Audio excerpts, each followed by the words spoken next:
موضوع التمويل أو الفاينانسنج لقطاع المياه.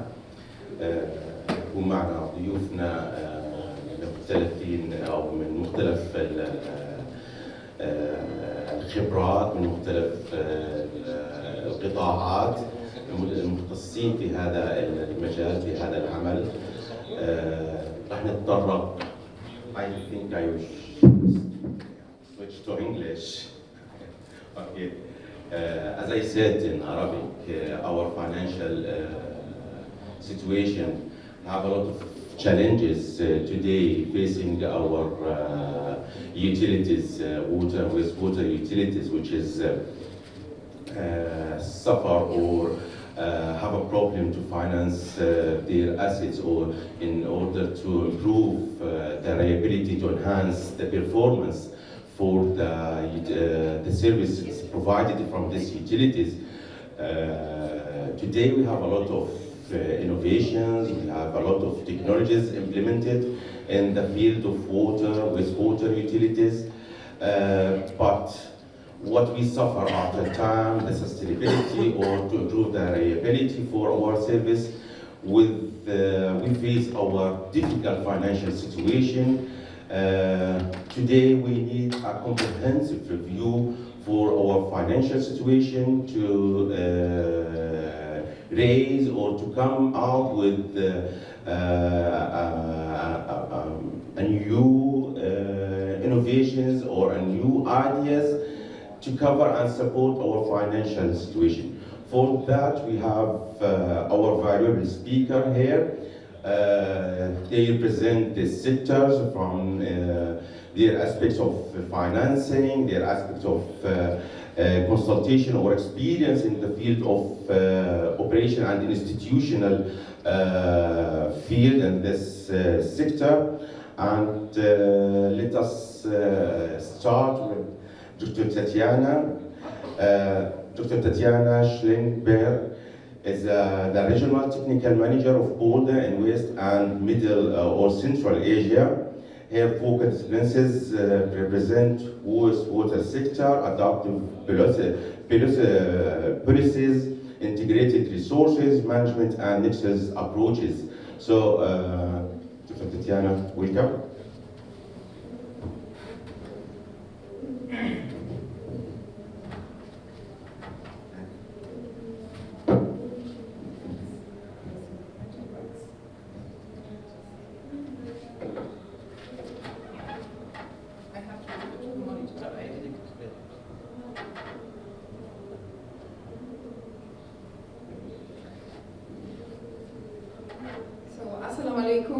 A very warm welcome from my side.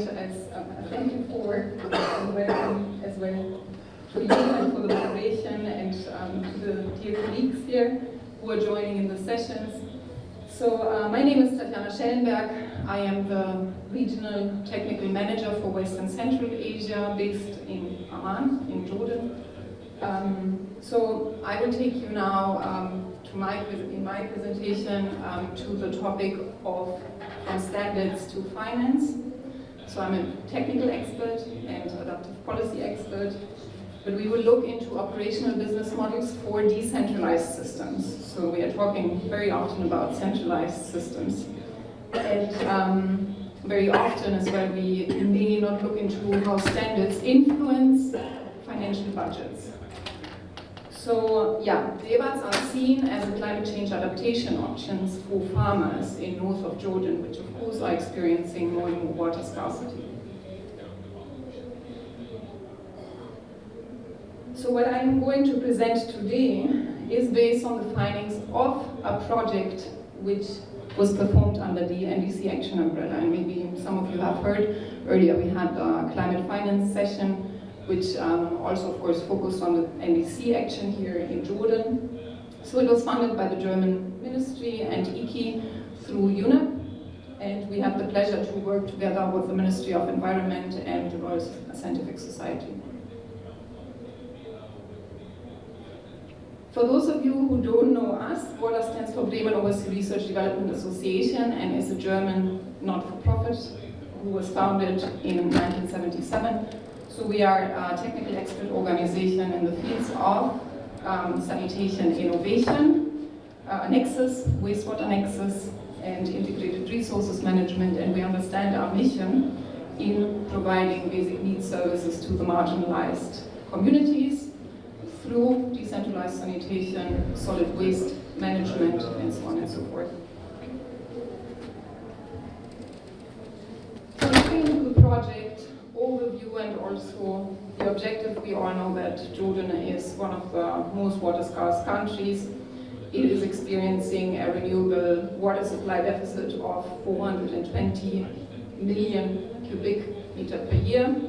So this is of course perpetuated by climate change, and this is affecting agricultural water supply, productivity, food security, and also means a heightened poverty risks to the smallholder farmers in north of Jordan. And what we see here is that wastewater has an immense potential because it has a lot of valuable resources, not only water but also nutrients and energy, or greenhouse gas mitigation to address that problem.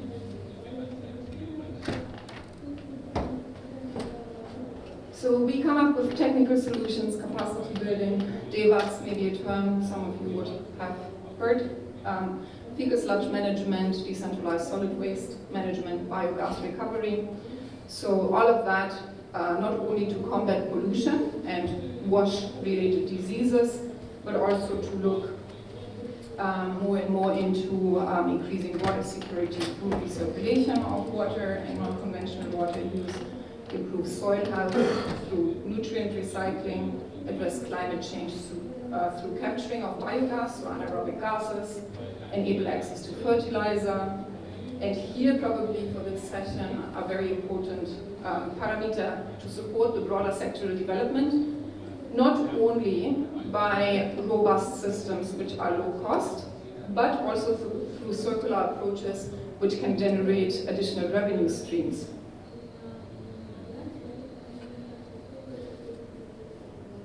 So we call it the wastewater nexus. Can you imagine something about that concept?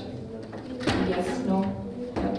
So here, because it is comparatively new, just a short illustration how that looks in the wastewater wet nexus, with the objective to address, of course, water insecurity, food insecurity, and climate change. So we have the produce from the land coming to the households, which then lands up in wastewater. And here we can recover the biogas, by this mitigate climate change, and use it, for example, for cooking, where we can reuse nutrient-rich effluent in the irrigation of land, and where we can co-compost biosolids and also organic waste streams to produce a fertilizing agent, which can then again be applied in the land systems. So the overarching goal of this project was to enhance the resilience of vulnerable smallholder farmers, and the adaptive measure under the MDC action is seen in establishing decentralized wastewater treatment systems, which can then provide non-conventional water, a non-conventional water source. Because the coverage in north of Jordan only accounts to 50% of households being connected to the sewage systems. So, however, here the UN also identified that there are major barriers in a lack of market assessment, technology options which are not known, but also viable business models which need to be explored. And this is what we did. So here we can see the different intervention components, and today we have only a little time. So each of these components, starting from the market assessment, the DEWATS option analysis, and also the business models, is a report which contains 200 pages. So today we have time for around 15 to 20 minutes, so I will just really give a little glimpse into that, but you're more than welcome to contact me to get the reports. So one of the major findings were the regulations and the respective finance for the business models, which I will focus on right now. So as you can see, for Jordan, the standards have changed or adapted in 2021, but they are applicable to all the systems. So while the policy in 2016 for decentralized wastewater management recommended to have a distinguished set for standards for small-scale system. They are not yet implemented.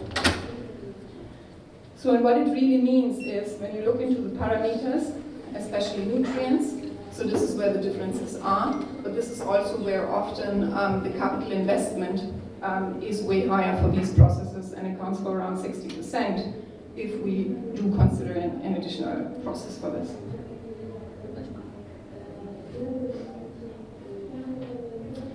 So the results from the second outcome, looking into the technology options, here we have looked into these two different standards, so the one which is currently enforced and the one which was recommended. And we have pre-selected certain technology options and treatment trains which are seen here. So option B1 until B5 from passive anaerobic pond systems or activated sludge processes. And all of these options are feasible under the standards scenario which was recommended for decentralized systems. But if we look into the scenario number A, which is the current implemented one, we see that it requires an advanced nitrification and requires advanced phosphorus removal in irrigation scenarios. So that, of course, if we apply that as a fertilizing agent, it poses the question, why do we need to eliminate it and put so much finance and money in hand to finance the system, only to then for the farmers to reintroduce fertilizers. So none of these options would be possible, and the option which would make most sense, because nutrient removal is very O&M intensive, is to pair it with the activated sludge process.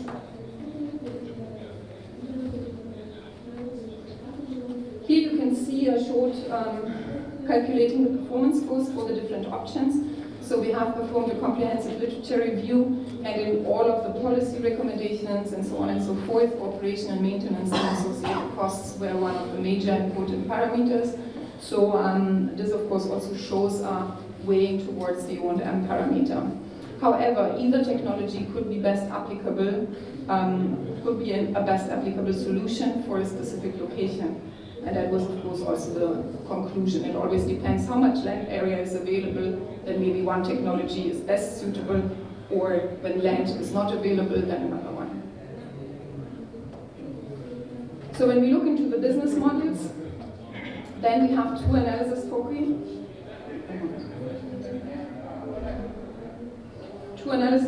And here we looked into the financial feasibility analysis, which of course is focusing on the DEBAT's options, profitability and cash flows, so CAPEX and OPEX in relation to the revenue streams, such as costs avoided through chest pit emptying and so on and so forth. Whereas on the other hand, we looked into economic feasibility, and that of course extends way beyond to environmental and also social benefits, such as public health. So the methodology used was a Monte Carlo simulation, benefit cost analysis, cost effectiveness analysis. Key metrics included CAPEX, OPEX, NPV, IRR, AIC, and post payback period. And the focus, or the baseline, was that it was focused on north of Jordan and system capacities of 5,000 population equivalent. So we didn't look into the sewage network. The lifetime of the system was set as 30 years. Here you can see the CAPEX and OPEX ranges for the different options and the different standards. And if you here, of course, see the standards implemented in 2021, the option here, the CAPEX ranges from 240 to 630, as compared to the recommended standards in 2016, and option B4 with 110 to 240.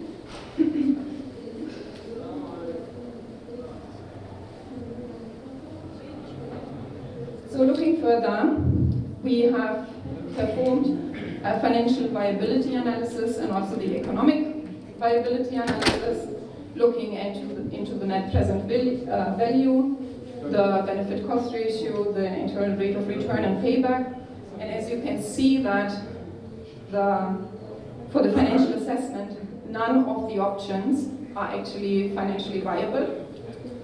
Whereas, of course, in the economic assessment, we have a very different picture. So the NPV and the financial is negative. We do not have a payback period, so we cannot reach it. Whereas the wider benefits are, of course, accounting here, and we can reach a payback period for the economic assessment reaching from 4 to 14 years. That is also shown, of course, in the AIC, so average incremental costs, both for the financial part but also economic part. And here we can see that it ranges for the different standards. So standard scenario A and B from 0.9 or 1 up to 2.45 for the financial part, and by half for the economic viability.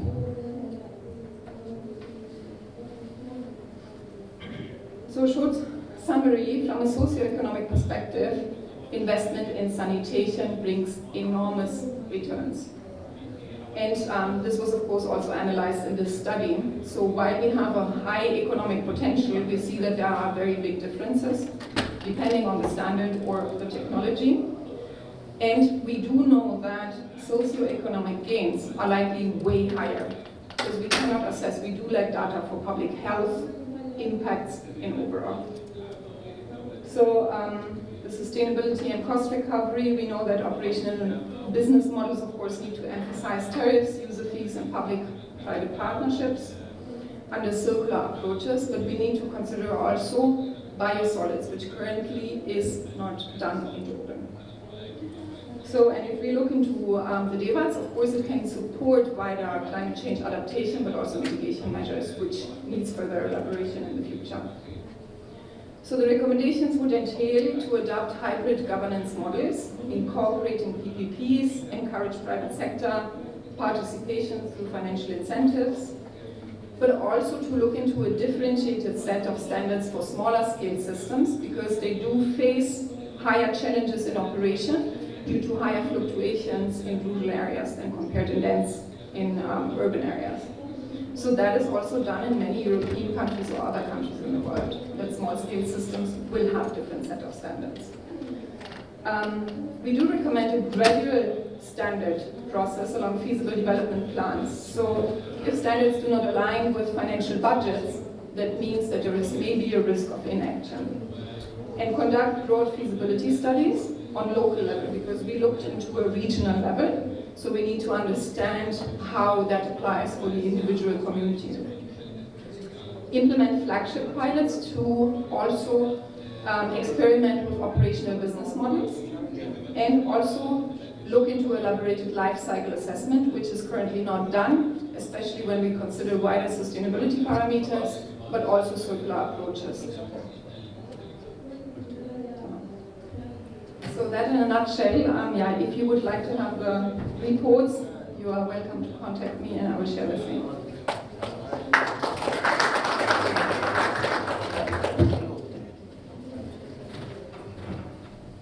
Thank you, Tatiana, for this topic and addressing one of really amazing and one of our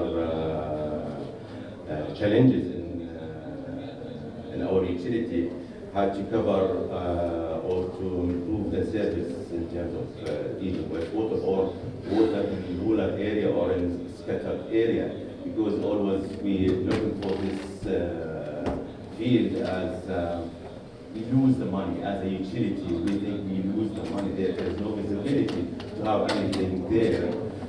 We try basic things, and when you implement such projects, we didn't concept the visibility or trying to have unconventional ideas there to improve the visibility for this. Thank you again for this. We will start our next session, next topics with Professor Walid Abdul Rahman. Professor Walid comes from KSA. He's an international executive advisor in sustainable and optimal development of water resources, water and resources engineering, management, water treatment, and reuse smart water systems. A lot of fields cover and touch our valuable field, water and wastewater, and the infrastructure and resources for this field. His major qualification, teaching and research experience for the topics we address. His academic experience, over 35 years in academic experience, including teaching PhD and master thesis, supervised applied research project, managed 65 external funded projects. His experience, sectors covering governmental experience, industrial experience, service with regional and international organizations. So we welcome Professor Wastewater.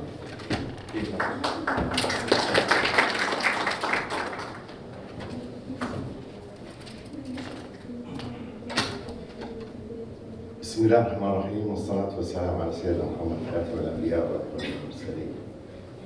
It is my pleasure really to stand in front of you and to share with you really a topic which rare people tackle, which is very, very important. You can allow me to speak in Arabic in the beginning, then I'll transfer to speak in English after that. نحن في المنطقة العربية يعني دول نامية فقيرة بموارد المياه، ومن أكبر المعوقات اللي تواجه التقدم وتطوير موارد المياه، خدمات المياه والصرف الصحي في المنطقة العربية التمويل. تمويل الدول، كثير من الدول العربية باستثناء يعني دول الخليج يعني فقيرة إلى تعاني من التمويل. وهذه احنا في المحاضرة هذه راح أتناول مشاكل تتعلق بالحصول على التمويل الكافي لمشاريع المياه ومشاريع الصرف الصحي في الدول العربية، وهذا ينطبق على الدول النامية في العالم، حتى في المناطق الجافة والشبه جافة في العالم. فأنا يمكن احنا دائما نتكلم عن الفاينانشال اوبستاكلز، عن المعوقات، ولكن ما أحد يعني يتكلم عن الموضوع هذا. وأنا يمكن أخذت خبرات بصفتي ادفايزر مستشار لكثير من الريجنال فاندنج ايجنسيز سواء في المملكة أو الخليج أو المستوى العالمي على مشاريع المياه، فقلت لازم أقدم شيء يفيد المنطقة ويفيد التمويل الوطني. يعني احنا خرجنا من اللوكال سكيل، من تمويل المشاريع اللي كانت تتكلم فيها الزميلة، احنا نتكلم الآن عن تمويل الدولة حتى تستطيع انها تقدم خدمات فعلا كافية للمياه والصرف الصحي. فالمعوقات هذه طبعا انا ما بدي اتكلم انه احنا عندنا العجز المياه والصرف الصحي، الووتر ديفيسيت and sanitation services we suffer in developing countries and also in Arab countries in Arab region. It has been aggravated by climate change. أثر التغير المناخي على عدة هذه المشاكل في المنطقة، وأصبحت يعني هذه الدول تعاني، ولكن في نفس الوقت في مشاكل زي ما شرحت، في مشاكل في التمويل. We are suffering, or our countries, in developing countries, we are suffering from getting enough financing because of different obstacles and challenges which I will describe. Most of challenges can be categorized in the following. احنا نقدر نصنفها في عديد من العناوين. العنوان الأول technical and knowledge based barriers. هذا أول معوق اللي هو gaps in data availability, granularity and equality. طبعا الدول النامية ما عندنا الخبرات، we don't have enough expertise في الدول النامية حتى يكون عندنا historical climatic data, forecasting التنبؤ بالأحوال المناخية، نعمل نماذج حسابية modeling of climate change، تطوير النماذج الحسابية لتوقعات المناخ. هذا شيء معقد علميا. يعني احنا في الجامعة عندي كان طالب دكتوراه جبنا 3 سوبر كمبيوترز بإذن خاص من أمريكا، وجلسنا كان الموديل رانينج 9 شهور حتى عملنا بريدكشن ل 2100. فهذه كثير من الدول العربية أعتقد شبه مستحيل أنها تقدر تسوي شيء له.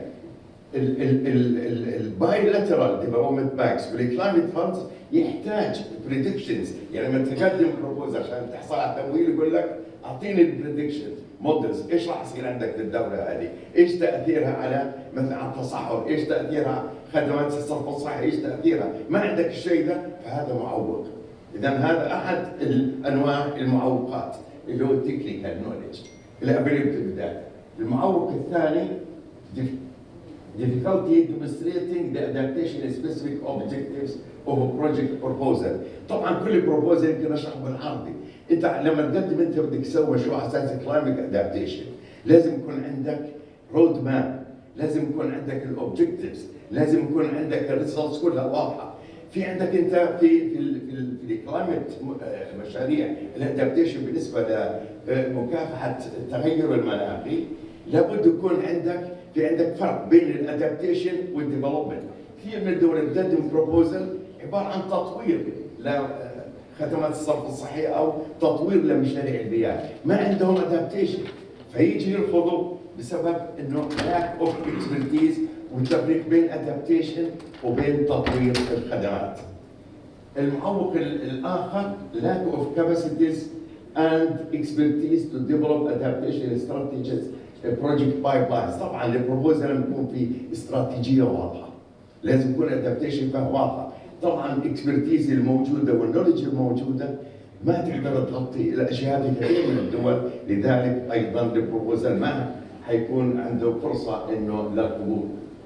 النوع الثاني يتعلق بالانستتيوشنال اند governance barriers. هذه معوقات تتعلق بالحوكمه، الحوكمه اللي هو الانظمه البنائيه للمؤسسات المسؤول عن خدمات المياه والصرف الصحي. هذا مهم جدا، القوانين المتعلقه بتشريعات خدمات المياه والصرف الصحي. طبعا البايلاترال بروفايدرز، يعني البايلاترال ديفلوبمنت بانكس للكلايمت فاندز، هذه لازم يكون عندك الانستتيوشنز واضحه مثلا. وبالنسبه للابروتش حق المالتي لاترال ديفلوبمنت بانكس، هذه امبلوي واوبريت على الابلكيشن اللي سبميتد باي كونتريز على اساس انه ايش تكون الامور هذه كلها كلير وتكون كلها واضحه. الشيء الثاني بالنسبه برضه للحوكمه فرجمنتيشن اوف كلايمت فاند. يعني الكلايمت فاندز على فكره حاليا احنا عندنا اكثر من 90، كنا حوالي 60 كلايمت فاندز قبل حوالي يمكن 10 سنوات، الان عندنا اكثر من 91، وال91 كل واحد فيهم له متطلب، فالدول تكون كونفيوزد في المتطلبات بانواعها. الاوبجكتيفز في بعضهم يتطلب انه التاثير لكلايمت ادابتيشن او تاثير خدمات الصرف الصحي او المياه في الدوله، يقول لك يا اخي ايش تاثيرها على الريجن. في دول كثيره يقول لك يا اخي انا عندي مثلا مناطق يعني بدها تشرب، انا تعطيني انا والله ايش تاثيرها على منطقه الشرق الاوسط او المنطقه العربيه، ففي كونفيوجن، فهذه تحمل طبعا تاثير. الشيء الاخر والمهم accreditation barriers to access climate funds. في كثير من الفاندز اللي هي multilateral development banks climate funds they request accreditation للبروبوزل، ويقول لك انه البروبوزل هذا مطور developed according to the guidelines international guidelines. طيب انا بدي اعمل accreditation، ما في عندنا accreditation agencies كثيره اللي الدول تلجا لها. الشيء الثاني النولج، اللوكال نولج، عندنا خبرات في خدمات المياه والصرف الصحي كثير منهم مسؤول عن التشغيل، بس بالنسبه للاكريديتيشن والنولج في هذه الاشياء صحيح احنا نعاني منها في المنطقه، حتى في الخليج عندنا نعاني منها. فهذه مهمه جدا لان يطلبوا اكريديتيشن، والاكريديتيشن هذه يعني شبه مستحيله، فلذلك هذه نقطه معوقه وكثير من الدول ما تنتبه للنقطه هذه. بالنسبه ايضا نقطه اخرى بالنسبه للحوكمه lack of policies and regulation to internalize adaptation benefits. طبعا يعني يقول لك الكلايمت فاندز هذه او اللي تمول تطوير مشاريع، يقول لك يا اخي ممكن انت تعمل لي كوانتيفيكيشن، يعني كم مليون انت لما تسوي مشروع مثلا ادابتيشن بالنسبه للكلايمت يعني مواجهه تغير المناخي، كم حيكون العائد الاقتصادي من المشروع مثلا سد حاجات الشرب المنطقه هذه وتاثيرها على الناشونال ايكونومي وتاثيرها على العائد الاقتصادي بالنسبه للدوله والدول الناميه. يعني في اشياء معقده يظهرها في بعض الاحيان ما تقدر الدول الناميه في كثير ما تقدر تستجيب لهذه الطلبات، فهذه تعمل ايضا عائد بالنسبه للحصول على enough financial. challenges in complying with a wide range of diverse eligibility criteria and application requirements for project proposal. زي ما شرحت يعني في اشياء كثيره مطوله تعجز العديد من الدول الكفاءه فيها ان تستجيب لها. في عندنا في بعض الاحيان الريفيو lengthy review approaches or processes by adaptation finance funding banks يعني تاخذ مرات شهور وتاخذ سنين يراجعوا البروبوزلز. هذا شيء يعني يعطل جهود حصول هذه الدول على التمويل الكافي.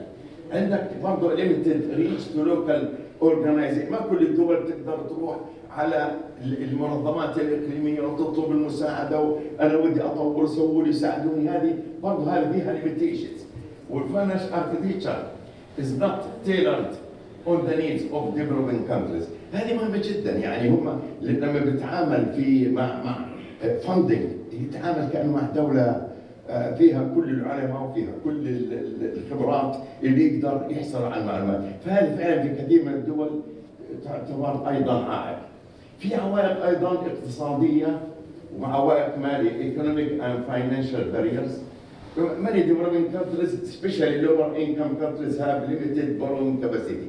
تعرف حتى بعد احنا قبل الكورونا وبعد الكورونا، يعني بعد الكورونا في كثير من الدول مثلا in 2022 60% of countries eligible for G20 debt service suspension initiatives were in debt distress or at high risk of debt distress.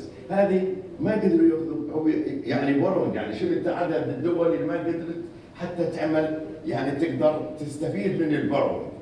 وشيء اخر انه هذه الريستريكشن اللي ما تقدر حتى تستدين هذه تاثر على قدرتها على تمويل حتى مشاريعها يعني هذا للقطاع الخاص او تتعاون مع الان جي اوز حتى تعمل ادابتيشن اور ووتر بروجكتس. ايضا في عندنا الافكتيف ادابتيشن اكشن باي برايفت انفسترز ريكواير بوليسيز اند ريجوليتوري فريم ورك. هذه مهمه جدا. يعني كثير حتى في دول الخليج عندنا يعني دخول القطاع الخاص انت بدك يجي يدخل معك في مشاريع تنميه او تمويل لمشاريع المياه او مشاريع الادابتيشن بالنسبه للكلايمت، يقول لك انا ليه ادخل مثلا؟ بدك انيبلينج بده يقتنع انه هذا المشروع this project انه eligible وانه there is enabling environment he feels that he is safe and this project is a winning project for him. فهذه تنقص في عندنا كثير من القوانين والتشريعات والترانسبيرنسي تنقص في الدول العالم الثالث. فيقول لك انا بدي اغطيها، معنا ريجوليتر، معنا قوانين تحمي استثمارات القطاع الخاص، الشورت تيرم واللونج تيرم، في كثير المخالفات مثلا فين يصير محاكمات عند الاختلاف، هذه كثير احنا نعاني منها. لذلك جذب القطاع الخاص يعني to attract the private sector to finance water projects it needs skills تحتاج الى مهارات في الدوله.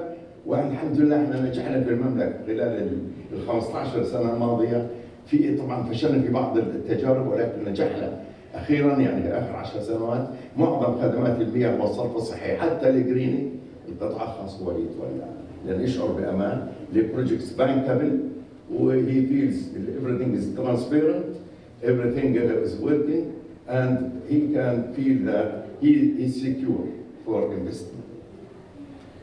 الشيء الاخير ايكونوميك بالنسبه للايكونوميك فاينانشال difficulty of pricing climate risk. هذا اجين يعني انت لما بدك تعطي كل الدول او البنوك المانحه او الهيئات المانحه بتطلب كم تعطيه تسعيره او كم الفاليو وايش الريسك، كم الفاليو الريسك بالنسبه لتقييمها. هذا ممكن يسوي ولكن يحتاج الى خبرات ويحتاج الى مهارات معينه غير متوفره في الكثير.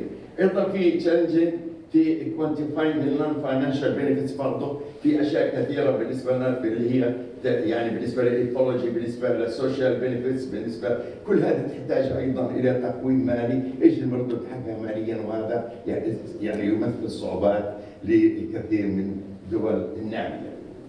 To address يعني the solution suggest solution to address these previous challenges. أول شيء أنا أقترح شخصيا هذه مقترحاتي الشخصية من خبرتي إنه diversity of funding instruments يعني we explore alternative funding instruments such as grants, equity to reduce reliance on debt financing, foster public-private collaboration. This is very important.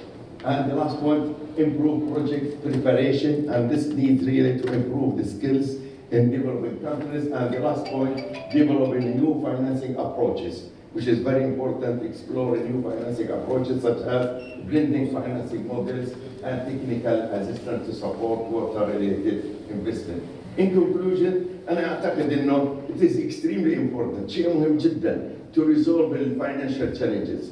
And we have to have cooperation between donors, funding agencies, وbetween دول العالم الثالث to sit together, look at these bottlenecks and try to compromise to reach and to eradicate, to erode all these problems, to يعني يخلي البايب لاين يمشي ويسلك على اساس انه الدول الناميه تقدر تحصل حاجاتها.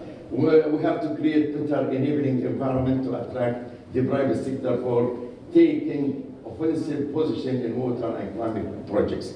Private sector can play major role. واشكركم على حسن استماعكم واي تساؤل في نهايه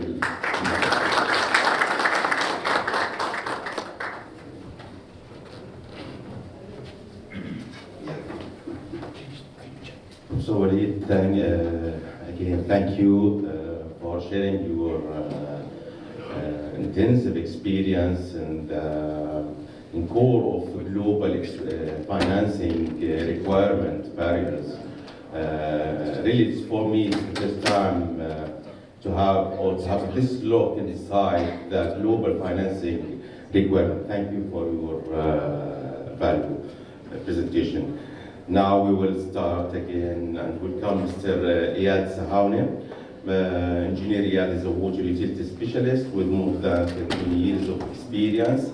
His experience with multinational engineering professionals in Jordan, KSA, and in Iraq. Currently, he is a co-founder of P-Team Company and independent auditor for National Water Company in Kingdom Saudi Arabia for management contract.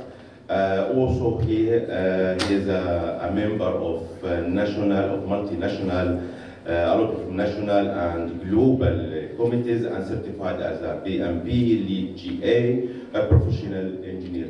So, welcome, Mr. Iyad.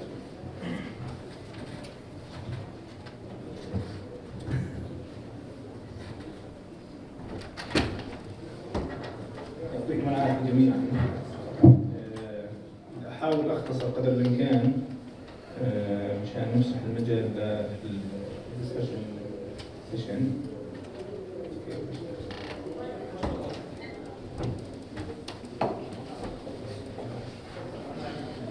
احنا راح نحكي بشكل سريع اليوم عن التعقيدات في تمويل مشاريع القائمة على الأداء من حيث المبدأ.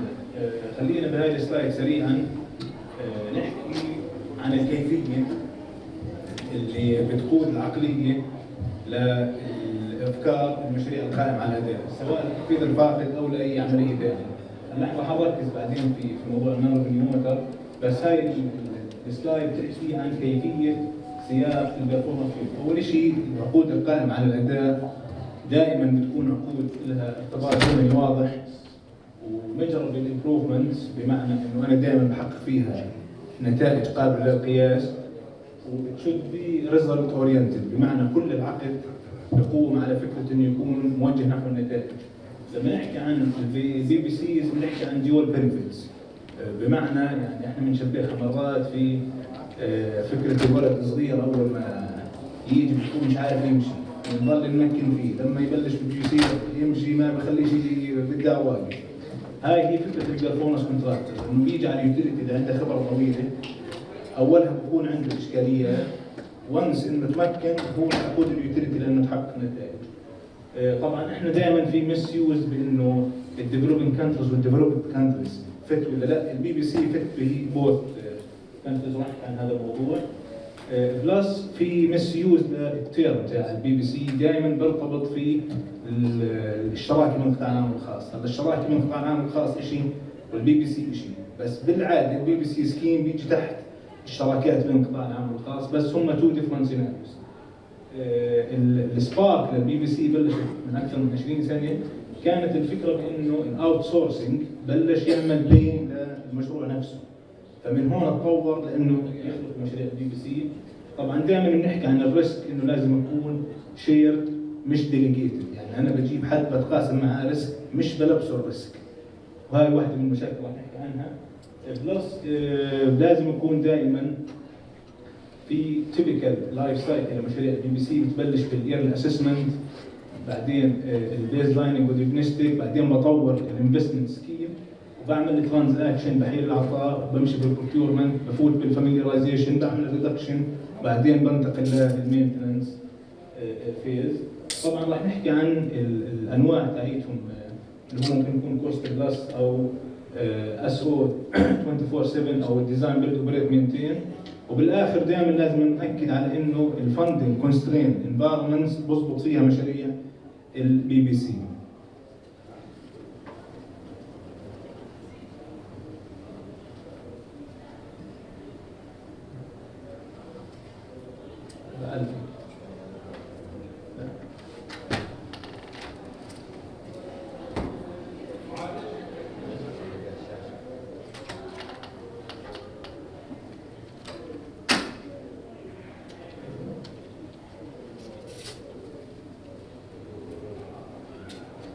الكبسه الكبيره اللي بتعملها. ايوه. طيب هلا نيجي نحكي سريعا عن الكوماند تاع اخذ القرار في مشاريع البي بي سي.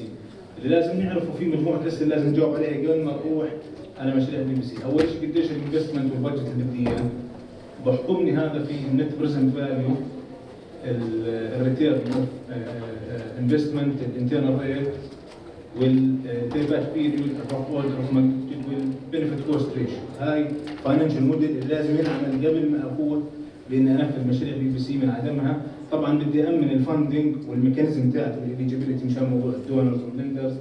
واخر شيء بدي اعرف شو السكوب اللي هو منه بنبثق تحديد شو آلية البي بي سي اللي بدي اعملها. اخر شيء باخذ قرار جو ولا نو جو، لانه راح نيجي لسلايد انه بعض المرات خيار البي بي سي مش افضل خيار. هلا الريسكس المرتبطه في مشاريع البي بي سي لتخفيض الفاقد مينلي هذا من البيست براكتس في العالم. اول شيء نحكي عن الانفليشن ريت. طبعا راح احكي الريسك وشو البيست براكتس تو ادرس هذا الريسك. بالنسبه للانفليشن ريت بحطوا بالعاده كلوز للتعاطي تو ادجست الريت. الكرنسي دي ايفالويشن بتروح في موضوع الانشورنس. نو بيز لاين او ديagnostic ستابلش بالعاده بخلوا ديتيل اسسمنت اللي هو كونتراكتور نفسه يعمله. الان كنترول بوليسي تشينج بالعاده بيعملوا لها تير بسموه البي اوت فير فاليو بي اوت، انه انت لما يصير في تغير اذا المقاول بده يطلع من المشروع يكون في فيرنس، لانه يكون كومبنسيشن مش في نفس مرحله حاله العطاء. الريجيديتي في التيرز والكونديشن هاي بتتعالج بانه ممكن يكون في فيريفيكيشن لما ينحال العطاء على البي بي سي كونتراكتورز وينعمل ادجستمنت، لان لازم يكون شوي اجاي. بلس inability للكلاينت تو ميجر او مونيتور او اوديت. هاي بالعاده بيجيبوا اندبندنت اوديت او ثيرد بارتيز، في السعوديه هيك بيشتغلوا. كمان في عندك الانكلاريتي اوف autonomous and neutrality، بتجيبوا كمان بالعاده ثيرد بارتي تكون هي موضوعيه في الحكم على الكي بي ايز. البيمنتس فيل تو بي ديو بالعاده بتروح كفالات بنكيه او ببوندز. بلس كمان في لاك في الكاباسيتي تو مانج، بتجيبوا شركات تشرف او الكونتراكتور از نوت بيرفورم بنحط له بينالتيز ميكانيزم. والسستينابيلتي طبعا والديوريشن هسه رح احكي عنهم بالتفصيل، فبدي احاول امشي بشكل اسرع. طبعا عندنا مفارقه معروفه تاريخيه، بنعمل كومبلكس تي او ار وانس انه بتيجي انت بدك تقدم تفتح الصندوق بتلاقي فيش واحد مقدم. هاي عندنا بالبلد بتصير. طبعا ليش بكون؟ يا بكون في اما في الماركت كونديشنز او انه الداتا مش ريلابل. بالعاده لما تمسك العطاء بتسال كثير اسئله، زائد انه البوليتيكال والانفيرمنتال سوشيال تكنيكال والليجل فريم ورك مش كثير قوي بكون العقد. اللوكال كونتكست مش ريدي، يعني لوكال الجماعه مش جاهزين، او انه ما فيش جارانتيز وريسك ريزونبل شيرنج بين المقاول الاداء وبين اليوتيليتي. ولازم ناخذ بعين الاعتبار انه الشركات تشتغل مشان البروفيت. يعني بالعاده في فهم زائد انه بيجي شركه بده يشتغل، يعني مش خدمه علم، بده يربح وبده يربح مبالغ طائله لانه بده يشيل ريسك عنه. فهاي اللي تخلي مرات تقديم العطاءات فيه اشكاليه. هلا خلينا نحكي بشكل سريع عن الجولز للنون ريفينيو ووتر. هي بالعاده بتكون اكثر من هدف، يعني مثلا في بيست براكتس في العالم، وحاخذ نقطتين بس مشان الوقت، انه ممكن اوفر كونتينيوس ووتر سبلاي لمور كاستمرز. مثلا البيست براكتس شو بيحكي بالعالم؟ انه اذا عندي شبكه اكزيستنج بدي اجيب كميات مياه اضافيه عشان ازود 24 ساعه، بدي ازيد البلك سبلاي، وبالتالي البي بي سي لازم يكون مركز على الفيزيكال لوسز مش على الكوميرشال لوسز. وبالتالي انا اذا الفيزيكال لوسز عندي في ايكويشن اكبر او تساوي عدد ساعات التزويد على 24، اذا كانت النسبه اكثر من 30% بتروح فيزيكال لوسز ريدكشن كونتراكت. اذا كانت لا، بتزيد الانفستمنت في البلك سبلاي، احسن لك من انه تعمل ريهابيليتيشن. مثال اخر على الريزيلينس والسكيورتي، انه بالعاده اذا عندي الستورج كاباسيتي بال5 سنين الانفستمنت تاعها اكثر من مليون لكل مليون لتر بير دي، خليك على الوضع اللي انت فيه، اذا اقل بتروح على بي بي سي. ففي بيست براكتس ممكن نستفيد منه. اخيرا على السريع بدقيقتين الريكومنديشن من البيست براكتسز، مش راح احط تفصيل كل واحده، لكن على الديوريشن لازم نعطي فيرنس بالتايم فريم والديتيل اسسمنت، لانه بالعاده البيرفورمانس كونتراكتور هو اللي بيعمل الاسسمنت تاعه. اذا انت بدك تعمله بتاخذ سنوات طويله بجوز ما توصل للنتيجه. طبعا الامباكت الاساسي للديليز في موضوع البروكيورمنت انه الشبكه نفسها اللي انت بدك تحيل فيها عطاء بي بي سي هي نفسها تغيرت بعد سنتين، الرفاقات زاد، المشتركين زادوا، والاوبريشن كوتشن بجوز في محطات فاتت على الشبكه وانت مش داري. التندرنج والايفالويشن بنحكي عن الكواليفيكيشن تكون كلير، العطاءات ما تكون فيها فوليوم كبير، هاي بالعاده بيعالجوها بانه هم يحطوا الفورمات والماكسيمم ليميت اوف بيجز والتامبلت اللي يستخدمون البيرفورمانس كونتراكترز، يكون في فيرنس في الكونتراكت موديل، الريدكشن تارجت تكون معقوله للنون ريفينيو ووتر، ويكون فيها كاتيجورايزيشن مش بلاك اند وايت. زائد السلكشن كرايتيريا تكون موست بروبلي على التكنيكال مش اقل سعر، مش باس فيل. والبست براكتس بيحكي عن 70 30 80 20، يعني مرات توصل ل 80% تكنيكال. واخر شيء الفاميليارايزيشن فيز يكون عالي جدا، يعني مثال بسيط، واحد من المشاريع في الاردن كان 3 اشهر، بالسعوديه عندهم الفيز الفاميليارايزيشن سنه. الكو مانجمنت بين اليوتيليتي والبيرفورمانس كونتراكتور يشتغل، مع انه البيرفورمانس كونتراكتورز عندهم الشركات يعني صار لها بجوز 50 سنه بالسوق، بس مع ذلك جاي على بيئه جديده فبده سنه. كمان نقطه مهمه في الكومبلكسيتي للمشاريع البيز لايننج والكي بي ايز، لازم يتحدد. يعني احنا في واحد من نقاشاتنا مع الاخوان بالقطاع الجنوبي كي بي اي واحد سنه قعدنا نحط كيف بدنا نحسبه، لانه في خلاف بين المقاول بعتقد انه هو هيك لازم ينحسب، واليوتيليتي بتقول انه هذا مش يعني تعاقدي. انكلودينج الاكسكلوجنز، مثلا انه اذا صار في انتربشن للسبلاي شو بيصير في الكي بي اي تاعنا الريفينيو ووتر، اذا صار في محطه جديده فاتت شو انعكاسه على البلد جروث. فلازم يكون مدروس كثير موضوع الكي بي ايز. الاوبريشنال بيرسبكتيف انه يكون في بروتوكول تحكم العلاقه بين الطرفين، ثيرد بارتي، والووتر سبلاي لازم تكون كوميتد من اليوتيليتي. هاي واحد من اكبر خلافاتنا في الاردن. طبعا هاي اخر سلايد راح احكي عن السيناريو تاعت التمويل. في عندنا يا بيكون يوتيليتي ريفينيوز من مربح اليوتيليتي نفسه، يا الجفرمنت تعطي جراند او ترانسفير، يا بنروح على عقود امتياز او ديبت ايكويتي. وفي هون مثل امثله بالعالم انه مثلا اشتغل معاهم في لاتين امريكا انه لمب سم بيمنت مقابل ان انا دبل ريدكشن. في عندهم ناس ربطوها بالسيفنج، في ناس اعطوا 30% لمقابل الاداء، مقابل تخفيض من الانر دبل كفوليوم مش كبيرسنتج وهكذا.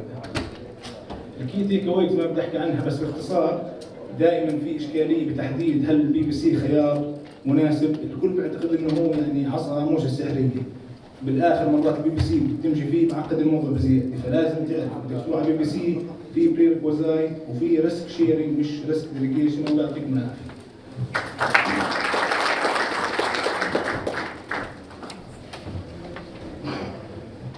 شكرا سياد، مساعدتنا في إدارة الوقت. هذا أولا. الموضوع كثير مهم، يعني موضوع العلاقة أو يعني عقود الأداء والعلاقة ما بين اليوتيليتيز والكونتراكتور. مرات بيكون في عندنا فهم خاطئ أو لظروف معينة زملائنا في عند وضع هاي العقود ما بتكون واضحة بشكل كامل. دائما نطلع او حابين نطلع انه تكون العلاقه، احنا بنشتغل الكونتراكتور واليوتيليتيز إذا one team هم فريق واحد فضلت بنقطة هو كمان جاي يربح وأنا جاي أستفيد.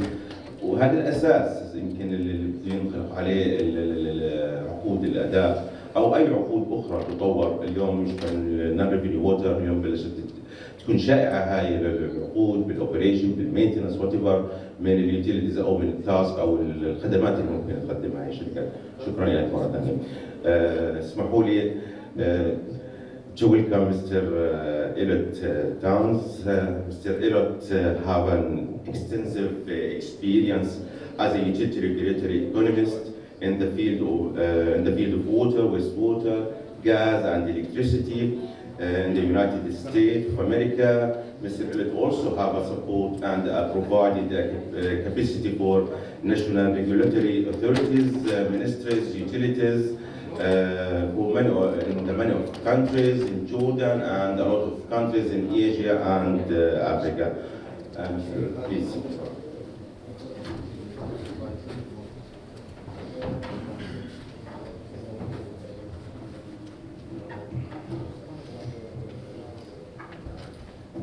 Well, thank you very much for having me, and I'm honored to be speaking with you today.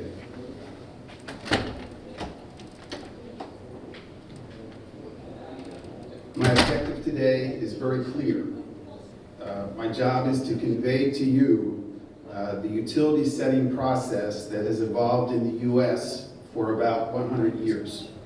The process I will describe has helped all the U.S. utility sectors, that's the water, the wastewater, electricity, and gas, to become really the engines of growth that they are today. This process is designed to improve, be difficult to see, but to improve the operational performance, that green line, and to reduce expenses over time, to gradually increase the prices for utility services, and to drive the subsidies down. Today, I will not be able to review all the slides. And I must apologize, I'll be moving very briskly through my presentation and stay very close to my notes just because of the timing.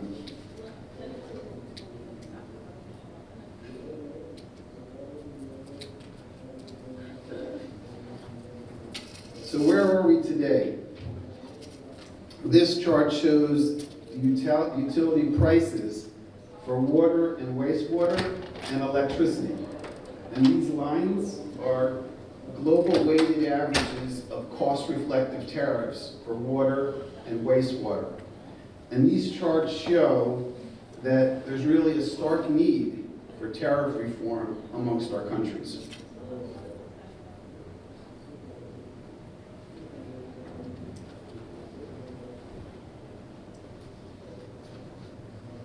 Many of the utilities that are presented today, many of them that are here in this room and across the region, have made significant progress in cost recovery this year, operating cost coverage, but there's still some work to do.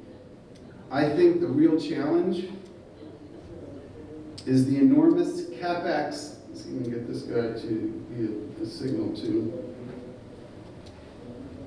Yeah, I think it's going to point. Yeah, it's a pointer. I think it works right there. My concern is that the enormous CapEx and OpEx subsidies that our utilities are facing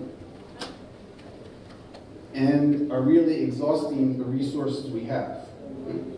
If you look at the, I can't get this thing to work. I'm sorry, my voice is loud enough. If you look at that advanced tier, right here, you see the level of their subsidies? If Tokyo or London or New York City tried to pay all the water, wastewater, as well as the electricity and gas bills of all their customers, thank you. They would go bankrupt in a very short time, right? Yet, many of the developing transitional economies, that's exactly what they're trying to do, and it's just not sustainable.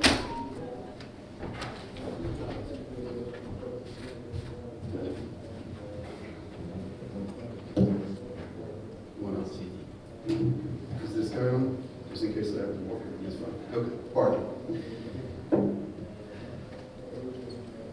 So we have an incredibly delicate balance to achieve between recovering costs and protecting the most vulnerable households.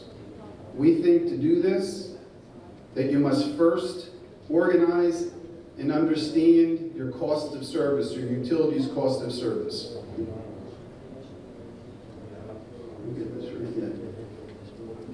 Okay.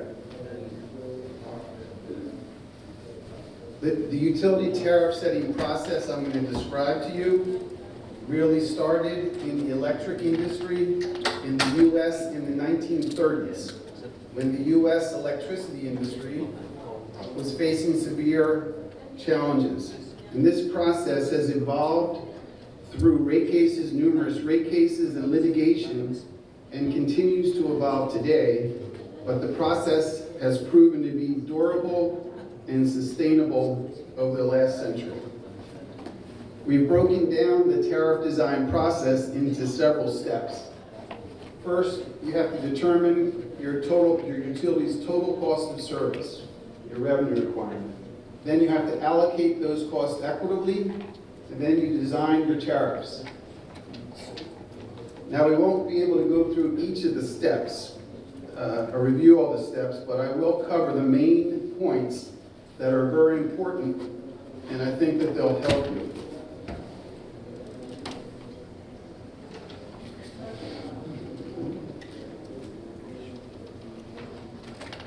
First step is the uniform system of accounts. In my opinion, this is one of the most important steps because it lays the foundation for all the other steps. In the 1960s, the National Association of Regulatory Utility Commissioners established the Uniform System of Accounts for water and wastewater utilities. Today, this system of accounts is followed by most major water and wastewater utilities throughout the United States. This slide just shows the numbering system for this accounting framework, and you see it covers the information needed for the utility balance sheet. It has assets and liabilities, income statement, and the revenue and expense details for the water and wastewater utilities.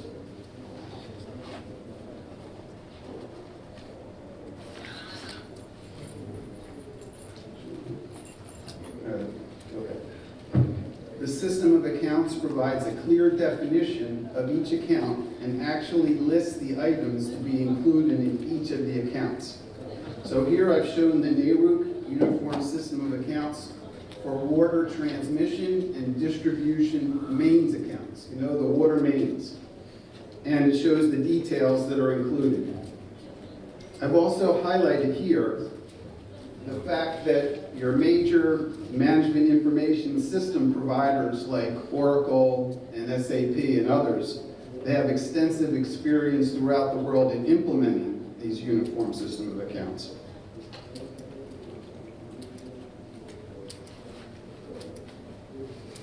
So what are some of the benefits of implementing this uniform system of accounts? You have comparability between utilities for financial reporting, for regulatory reporting, for internal management, and for external financing when you're trying to get either debt or equity financing, for consistency between years, and effective regulation. I don't know how you can regulate a sector without uniform system of accounts that the regulator can understand what the costs are. So the bottom line is you have a complete, well-defined system of accounts that can be implemented and is available for your consideration.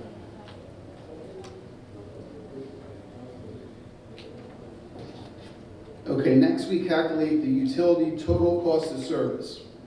We have found that many utilities have considerable cost data, but it's not organized in an internationally recognized regulatory framework.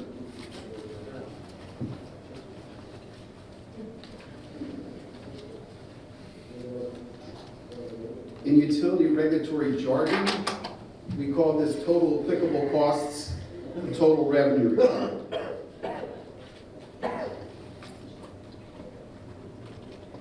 there's two basic regulatory formats for structuring the revenue requirement. The one is the cash needs approach. Sorry, we'll do it in. One's the cash needs approach, and the other is the rate-based regulatory return, rate of return. Internationally, it's called RAB. In these states, they call it rate base. And really the difference between the two, it's really the difference,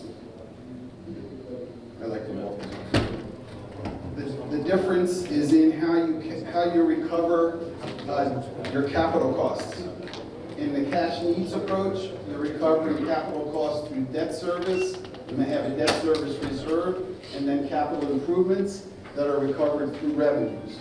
So on the cash needs, which is often a government-owned process, you recover your capital costs through those items.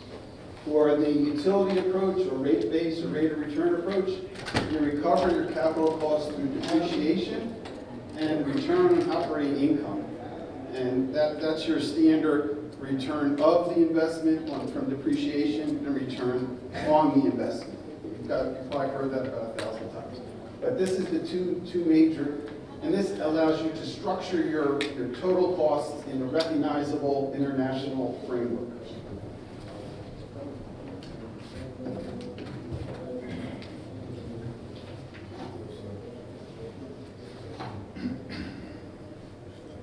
And here I'm just showing another example of the rate of return approach.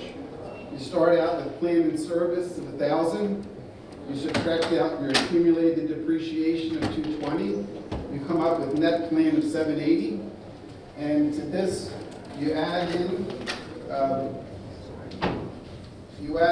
your construction work in progress, your cash working capital, materials and supplies, prepayments, which are like insurance, and then you subtract out customer advances and deferred tax. Deferred taxes are large in the U.S. because we have accelerated depreciation. So we have to subtract that out to get to rate base, our rate base.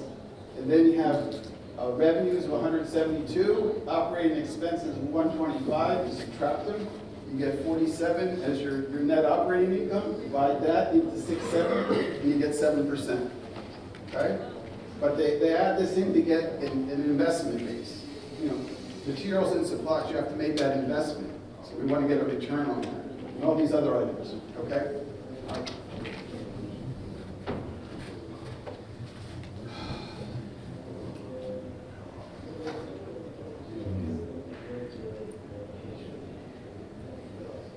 We're going to move ahead because our time is limited.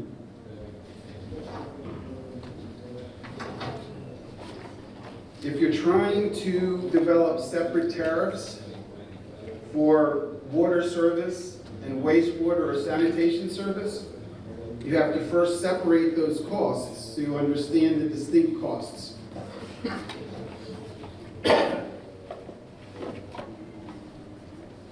Okay, and here, this is just a schematic, which tries to show that process. You start with your total system costs, you divide them into water operations and wastewater operations, and then you further break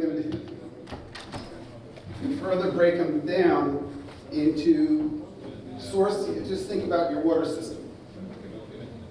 You have your source of supply, pumping, water treatment, transmission and distribution plant, and general plant. For wastewater operations, same thing. Collection system, lift stations, treatment plants, and general plants. This is activity-based costing, okay, ABC, as compared to resource-based costing, where you have labor, materials, power, right? This is functionalized costs. That's where we're going to get to. And that's what you need. It's an operational issue as well. Okay, we're gonna move forward.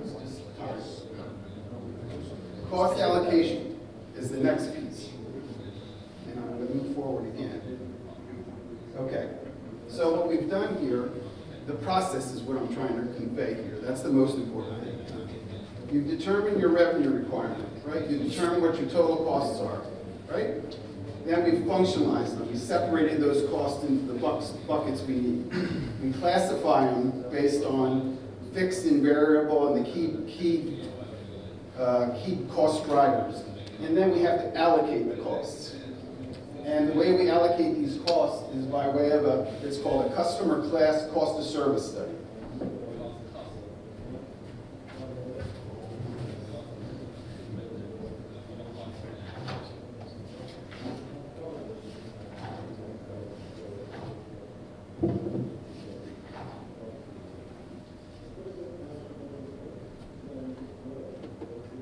The underlying principle from the cost of service study is called cost causation. It runs through the whole study. It says that the groups of customers that cause the utility to incur the costs should pay for those costs. The whole study looks at all the expenses and says what's causing the utility to incur those costs, and they should be charged those prices, okay? Those costs. Okay, so what we've done here is we have tried to simulate the results of a class cost of service study for an urban utility in transition. And I've given the attributes. It's a utility that serves 1 million customers. It's undercapitalized. It has non-revenue water of maybe 40 to 50%. It has excess accounts receivable. It's underpriced. And it has desalinated water or desalinated water supplies in its water costing. And so by way of structure, the first row has the customer classes: domestic, commercial, industrial, and agricultural. And the first column has the revenues and the sales and all the cost items. All right. So if we go through it quickly, you see you have sales revenue of 272 million. Spread those across. You have other operating revenues of 3, total revenues of 275 million. O&M expenses, this is based on the cash needs approach. All right, you have O&M expense of 350 million, debt service of 150 million, so your total revenue requirement, try to keep it round numbers, is 500 million. Less non-rate revenues of 3 million, you get 497 million that has to be recovered through tariffs, okay? So cost recovery tariffs. We know the sales of water for each customer class. Cost recovery is about $2 per cubic meter. The tariffs you're charging are about $1 per meter. It's giving you a deficit of 225 million, or per cubic meter, about $1 per cubic meter. So we've gone through in each line item of O&M expense. We've allocated those to each customer class. We went line item and line item and asked the question, what's causing the utility to incur those costs? So we equitably allocate those costs. We allocate debt service on plant-related allocator. We spread those costs for each customer class. Then we aggregate them by customer class. All right? So we determine what the cost is for each customer class. For the domestic residential, this line 12, we say that the cost is $2.26 per cubic meter. We're recovering $1.18. So we have a deficit, or excuse me, 77 cents. We have a deficit of $1.50 for that customer class. The same with the agricultural class. You see we have a deficit there of $1.87 per cubic meter. All right, so how do we use this information to design? Is this clear? Fairly clear to everybody? Clear as mud? All right. Okay. All right. So how do we use this information?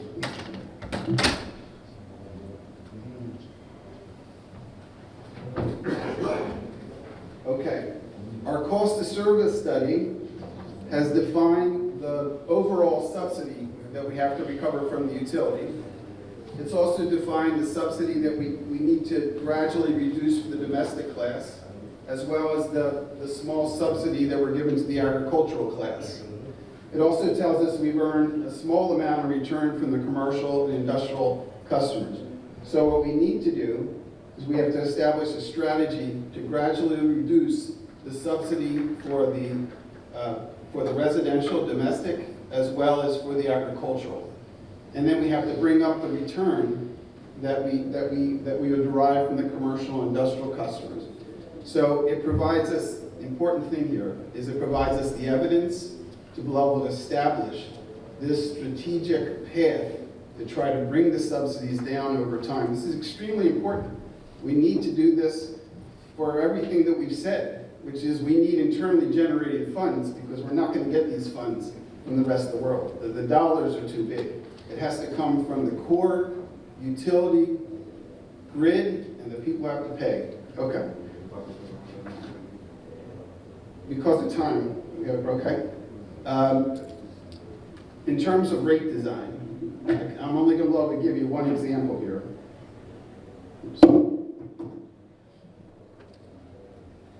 I've put up here the increase in block tariff of Jordan, just as an example. And first, for the host country, Jordan's tariff structure shown here, particularly the six cubic meters as the lifeline rate. I think this is, a well-designed tariff. However, there's still targeting issues as described in this highlighted area. And I'll just ask you to read these points because the authors, I think, did a good job in explaining this. But, they did a good job designing it. But just take a minute and read these. That's all we have anyways. Just read them. And I'm going to say that given the size of your utilities, and your utilities are very large, given the size of the utilities, you have to make sure that all your subsidies are well targeted. Are we okay? Yeah. All right. I'm going to move to slide 34 here.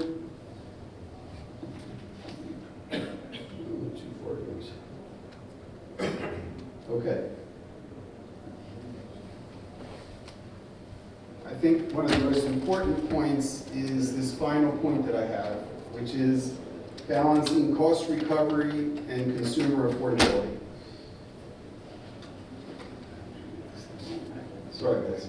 Okay.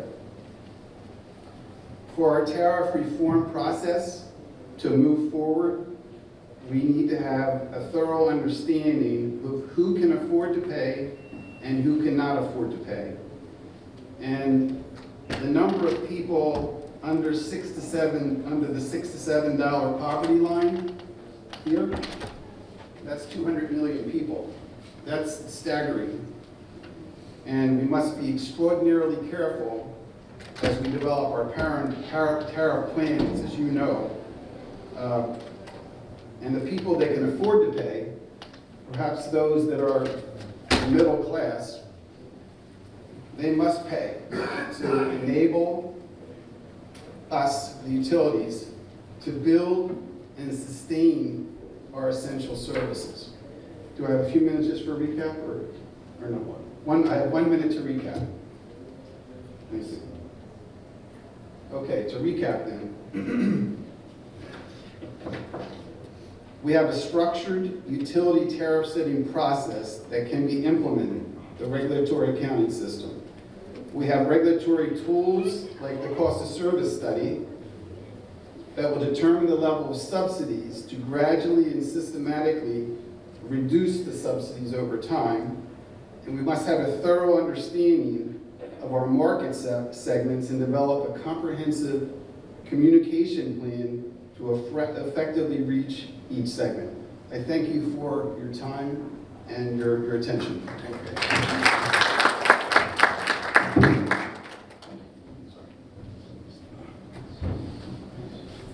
Thank you for your presentation. I think it's very intensive and it's such a very sensitive issue in the region, and typically in Jordan, tariff always high sensitive topics in utility. So also we are sorry to have the question time, but we have a break for the people they are still interested to have the questions for our colleague here, for our speakers, for their valuable presentation. Please, we are ready to get questions.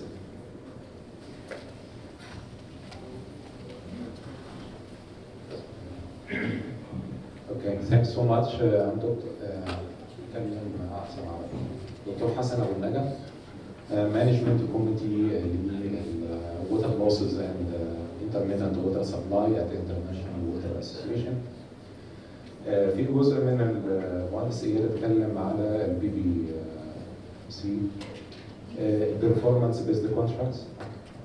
في جزء في نظرية اسمها Dead Horse Dead Horse Theory, بمعنى ان انت اوريدي عندك حصان ميت وانت بتحاول تغير تعمل كل الحاجات اللي حضرتك عرفتها تعمل كلها سيمبتومز ما هياش روت كوزز للمشكله.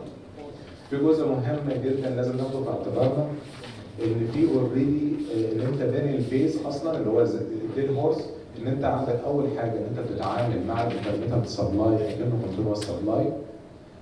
تاني جزء ان الانترميتنت سبلاي مختلف تماما في الاوبريشن والمانجمنت بتاعته عن الكونتينوس سبلاي. الجزء بقى المهم اكتر ان البرفورمانس انديكيتور انت بتستخدمه النون ريفينيو ووتر از مسليدنج, يعني البرسنتج ديت ابعد عنها خالص ان هي تكون موجوده اصلا في الكونتراكت زي كده. لو انا ووتر يوتيليتي مانجر سمارت, اول حاجه اروح من غير ما اعمل اي حاجه اقوم رايح منزل البريشر في السيستم, الليكج اقل يبقى انا خلاص كده تمام بالنسبه لي, قللت النون ريفينيو ووتر بالنسبه واخدت بالنسبه له كبرفورمانس. الجزء الثاني في كيس زي جوردن او اي كيسز موجوده حوالي 1.2 بليون بيبل عندهم انترميتنت ووتر سبلاي, في جزء كبير جدا انت هتلاقيه ان انت لا قادر ان انت اصلا تحدد قد ايه كوميرشال لوسز ولا فيزيكال لوسز, وكله طبعا شغال بديس استيميشن سواء من هنا او من هنا. جزء مهم كمان كبير, هل السيستم اصلا عندك ديجيتالايزد او جزء كبير هتلاقيه وانا متاكد منه ان الانبوت اصلا اللي انت بتدخل عليه ما هوش ويل ميترد, وكمان الكميه اللي داخل لك كمان في مشاكل كمان سواء في ميكانيكال ميترز او في مشاكل او ما فيش حتى كمان عداد, فبتعتمد على الجيس استيميشن. فانا يعني كل الحاجات الجزء منها طبعا لما الدكتور اتكلم على الجزء بتاع الووتر تاريفز برضه نفس المشكله, انت عندك اصلا سيستم بيشتغل زي في الاردن مره ولا مرتين في الاسبوع, فهي الناس اصلا اوريدي ما عندكش الميه او حتى كمان في مشاكل اوريدي, فانت بقى عاوز كمان تضيف كمان تاريف كمان عليها. اعتقد جزء كبير من الموضوع ده ان لازم في المنطقه العربيه او في منطقتنا لازم نفكر في استراتيجيه ان احنا نحول الانترميتنت سبلاي للكونتينوس سبلاي باستراتيجي واضحه مبنيه على جود ووتر جفرنس, على جود ووتر مانجمنت, لان الكيسز اللي احنا بنعتمد عليها في الانترميتنت سبلاي دي كلها تعتبر كرايزس مود. لو جيت سالت شفت الشبكات اللي موجوده عندك هتلاقي اصلا اللايف تايم بتاعها اكنه بالظبط زي راجل كبير في السن وتعبان وعنده ضغط عالي وعنده امراض كتير, وانت بتحاول ان انت تحميه شويه حلول. فده يعني ايه, شكرا جزيلا لحضراتكم, واتمنى يعني ان يكون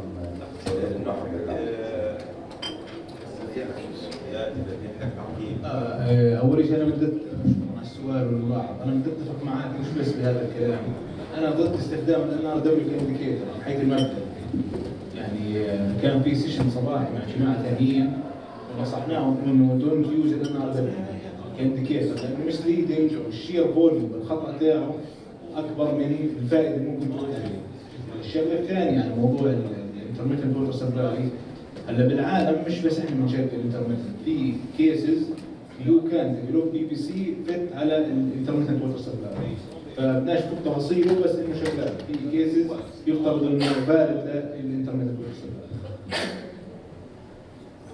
احنا بنفتح المجال للنون ريفينيو ووتر والميترنج ودقه القراءات راح سنين نقعد فيها. طيب انا بس بستاذنكم راح ناخذ سؤالين كمان, 3 اسئله ونغلق السيشن هذا. راح نبدا مع المهندس احمد وبعدين الاخت وبعدين انا الاخ. تفضل اول مسألة.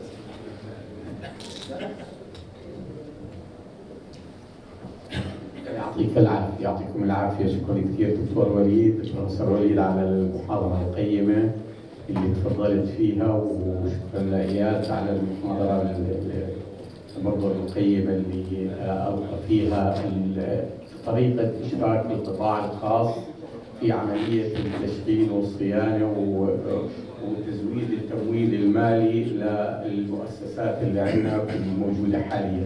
أنا بس سؤالي للدكتور وليد إنه من خلال التجربة السعودية في عقود الإدارة كيف قدروا إنهم التمويل، طبعا بالنسبة للسعودية كان مش مشكلة، لكن كيف قدروا يقنعوا القطاع الخاص بإنهم يشاركوا بهاي المشاريع، وخاصة إنه الأردن مقدمة على الآن في المرحلة القادمة على إشراك MOM contract في مختلف المجالات. فمن خلال تجربته، أنا عارف إنه تجربته عميقة بهذا الموضوع وتجربة مفيدة للأردن، كان ممكن إنه يطلق لها الدكتور بس طلق لها بطريقة سريعة.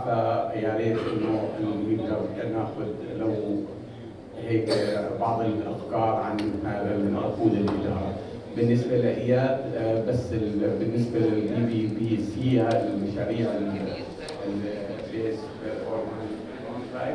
فهذه المشاريع يعني أحد المشاكل اللي نفذناها بقطاع الشمال كانت إنه الرفض من الموظفين والتشينج مانجمنت اللي كان حاصل، وكانت هاي واحدة من المشاكل الأساسية في عملية التقبل لهاي الفكرة من المشاريع، وهي حل، بس حل ما كان يعني قدرنا نحقق فيه نجاحات، لكن بالمقابل كان في تحدي أكبر. فكان من ضمن الأشياء اللي ممكن تكون مفيدة لعملية التمويل لهيك مشاريع.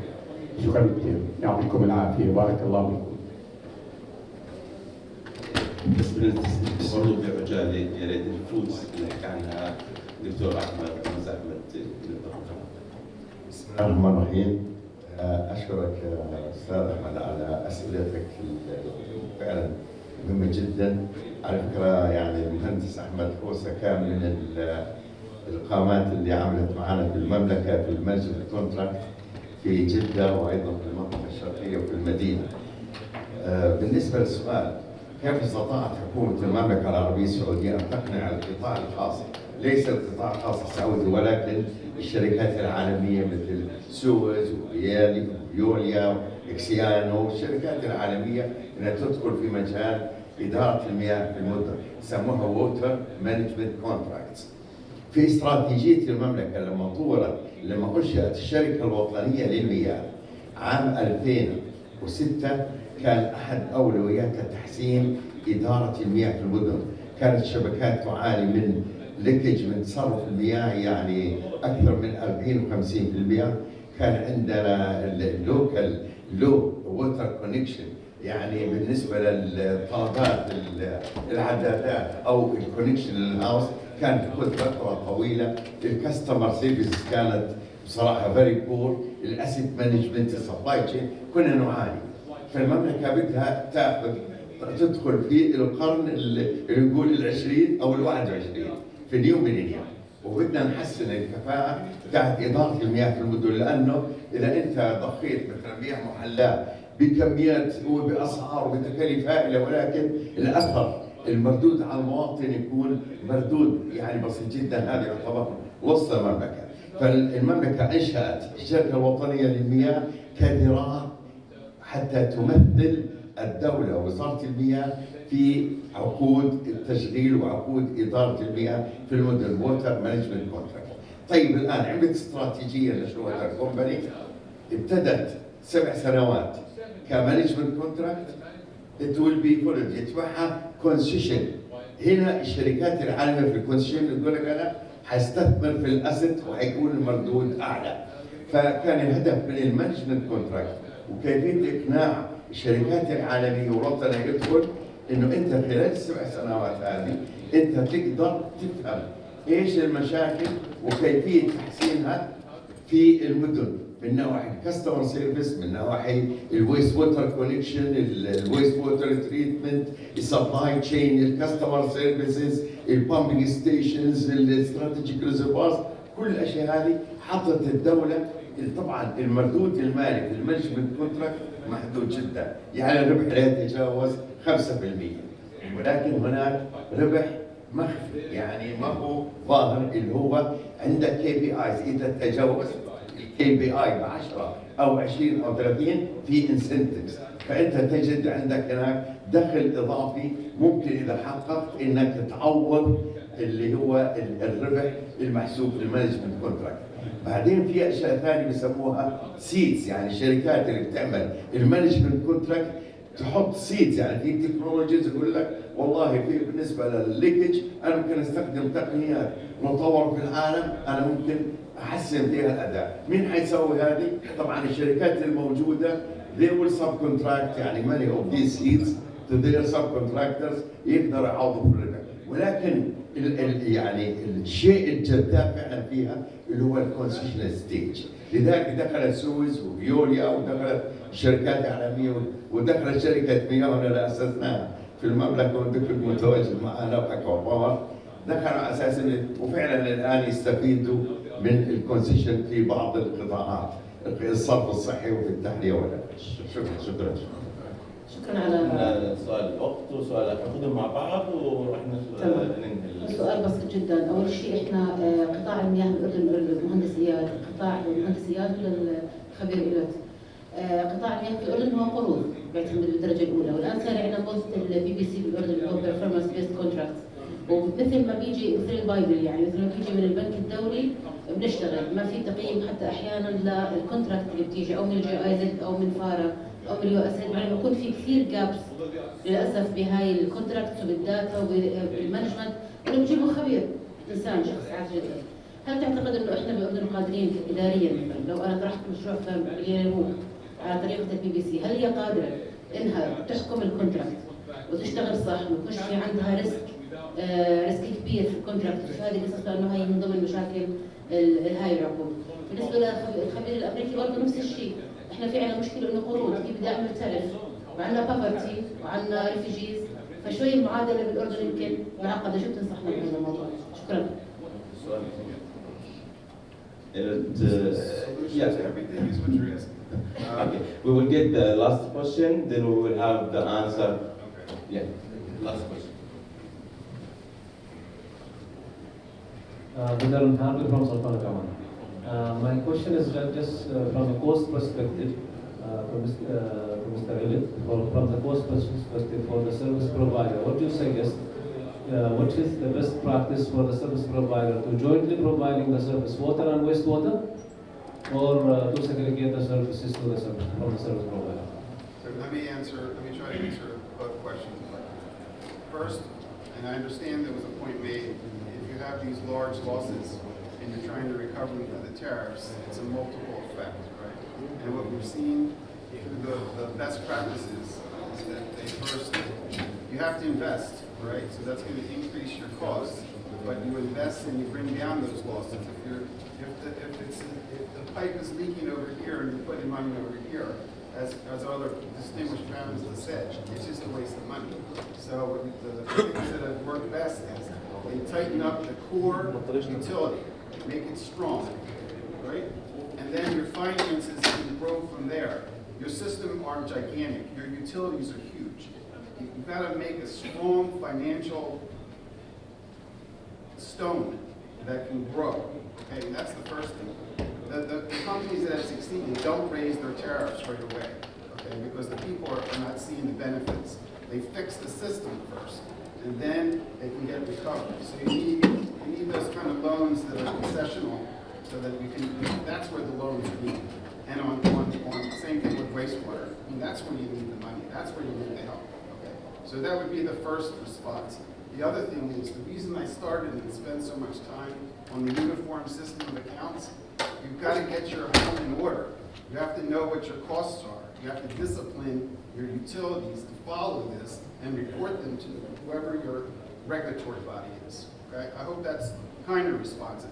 The the problems are immense, right? And I look at it from a practice standpoint and say, we've got to start somewhere, and you don't have to raise the tariffs at all. You implement the uniform system of accounts, and you get your utilities disciplined. And then it's not easy. I'm a technician. I haven't been out there building like this gentleman here has done a great job, right?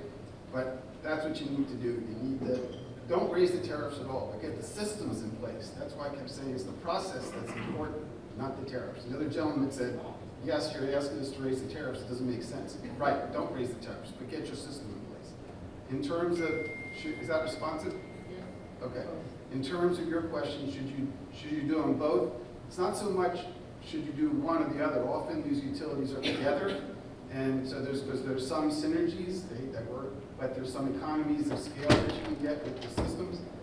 The point that I was trying to make is you have to separate. If you want to set a tariff for water and you want to set a tariff for storage, you need to know the costs separately, and it helps you. Okay, again, it disciplines you. They're different costs. You saw the systems are different. Keep them apart that way. You can have a lot of utilities provide both. In the U.S., they provide, a lot of them provide the combination companies, but they have distinct books. And this way you can find out what the performance is. Is that responsive? Okay.